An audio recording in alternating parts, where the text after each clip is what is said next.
வணக்கம், welcome to tasty but channel. இன்றைக்கு நான் உங்களுக்கு எங்களோட சேனலில் நல்லொரு டிஷ்ஷோட வந்திருக்கிறேன். அதாவது பீஃப் கறி, பீஃப் ஸ்பைசி கறி இன் ஸ்ரீலங்கன் ஸ்டைலில் எப்படி செய்கிறதுன்னு சொல்லி செய்து காட்டலாம்னு யோசிக்கிறேன்.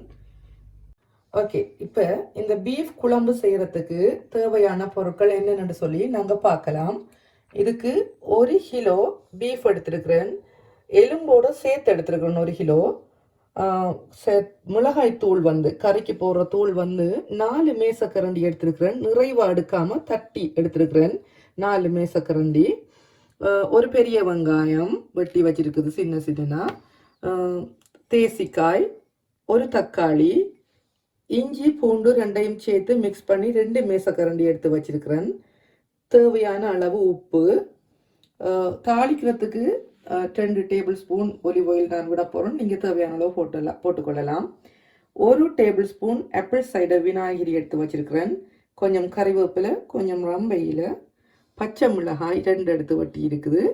இது வாசத்துக்கு போடுற வாசத்தூள் 1 டீஸ்பூன் எடுத்திருக்கிறேன். இந்த வாசத்தூள் எப்படி செய்கிறதுன்னு உங்களுக்கு நான் பிறகு ஒரு வீடியோ அப்லோட் பண்ணுறேன். ஓகே, இப்போ பாருங்க, நான் ஒரு மண் சட்டி எடுத்துருக்கிறேன். கண்ணாடி பாத்திரமோ ஏதோ ஒரு பாத்திரம் எடுத்துக்கொள்ளலாம், பிரச்சனை இல்லை. அதுக்குள்ள இப்படி 1 டேபிள் ஸ்பூன் விநாகிரியையும் விட்டுட்டு இதுக்குள்ள வெட்டி வச்சிருக்கிற தக்காளியையும் போட்டு இஞ்சி பூண்டு பேஸ்ட்ல நாங்கள் 1 டேபிள் ஸ்பூன் அதையும் போட்டுட்டு உப்பு 1 டீஸ்பூனுக்கு போடுறோம். இப்படி போட்டுட்டு எல்லாத்தையும் நல்லா கலந்து விட வேணும். விட்டுட்டு ஒரு 10 நிமிஷம் அது ஊற வேணும். அதுக்குள்ள நாங்கள் தாளிச்சுட்டு வரலாம். ஓகே, இப்போ பாருங்க, அடுப்பு ஆன் பண்ணிட்டு சட்டி ஒன்று வச்சுட்டு சட்டி சூடாயிட்டு நான் 2 டேபிள் ஸ்பூன் ஒலிவ் ஆயில் விடுறது இதுக்குள்ள தாளிக்கிறதுக்கு விட்டுட்டு எண்ணெயை நல்லா சூடாறும் வரைக்கும் விடுவோம். ஓகே, இப்போ பாருங்க, எண்ணெய் சூடாயிட்டு நான் இதுக்குள்ள அரை தேக்கரண்டிக்கு கடுகு போடுறேன். 1 தேக்கரண்டிக்கு பெரிய சீரகத்தையும் போட்டுட்டு பொரிய விடுவோம். இப்போ இதுக்குள்ள மிச்சம் இருக்கிற இஞ்சி பூண்டு பேஸ்ட்டை போடுவோம்.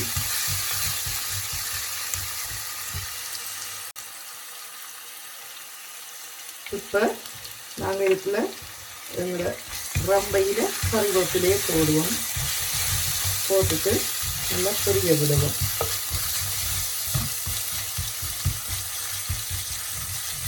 இப்போ பாருங்க, அரைவாசு பொரிஞ்சு இஞ்சி பூண்டு பேஸ்ட். அதுக்குள்ள நாங்கள் எங்களோட வெங்காயத்தை ஆட் பண்ணுவோம். ஆட் பண்ணி இதையும் நல்லா சேர்த்து தாளிச்சுட்டு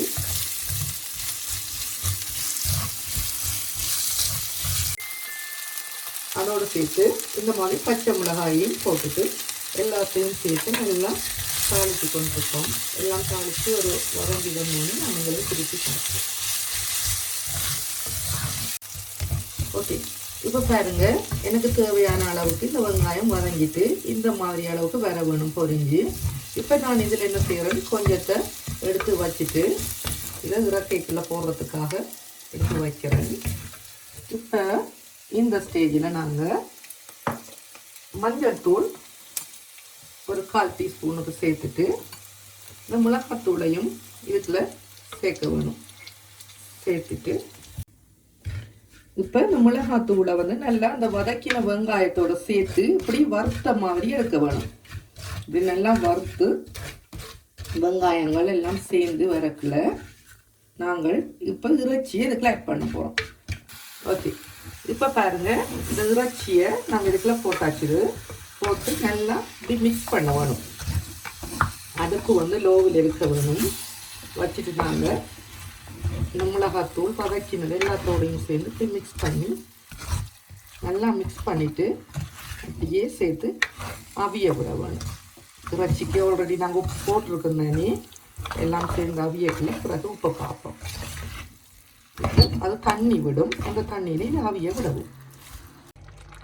ஓகே, பாருங்க, இப்போ ஒரு 5 நிமிஷம் இருக்கும் இந்த இறைச்சி கறி நான் இடத்துல வச்சு அந்த இறைச்சியிலேருந்து விட்டு தண்ணி இந்த அளவுக்கு வந்திருக்குது. இது நல்லா கொதிக்குது.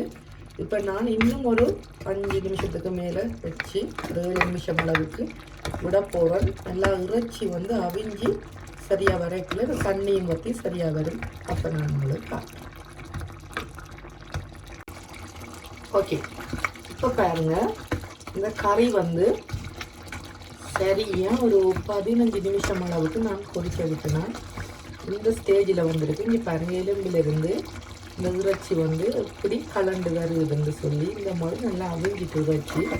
அதுவும் இறைச்சி வந்து நாங்கள் சின்ன சின்ன தான் இப்படி அறியும் போது டக்கண்டு அவிஞ்சிடும். இதுக்குள்ளே நீங்கள் இப்போ என்ன செய்ய வேணுமுன்னா, ஒரு முக்கியமான இன்க்ரீடியன்ட் என்னென்னு சொன்னால், இதுதான் நாட்டு சர்க்கரை. இந்த ப்ரௌன் சர்க்கரையில் வந்து இப்படி ஒரு சின்ன பீஸ் ஒன்று எடுத்து போட வேணும். இந்த பீஃபுக்குள்ள நான் தேங்காய் பால் விடுறதில்லை, அதனால் இதை போடுறேன். விரும்புனா நீங்கள் போடுங்க. போட்டு செஞ்சு பார்த்துட்டு இப்படி வந்திருக்குன்னு கமெண்ட்ஸில் சொல்லுங்கள். ஒரு வித்தியாசமான டேஸ்ட்டாக இருக்கும். இந்த ஸ்டேஜில் நாங்கள் எடுத்து வச்சுருக்கிற அந்த வதக்கின சாமான்கள் இருக்கு தனி, இதை தூக்கி இப்படி போட்டுட்டு உப்பை இந்த ஸ்டேஜில் நீங்கள் கட்டாயம் பார்க்க வேணும். எனக்கு 1 டீஸ்பூன் போதுமான அளவாக இருக்குது. இந்த மாதிரி வாசத்துக்கு வச்சுருக்கிற தூளை எடுத்து இப்படி மேலால் போட்டுட்டு நல்லா மிக்ஸ் பண்ணி விட்டுட்டு,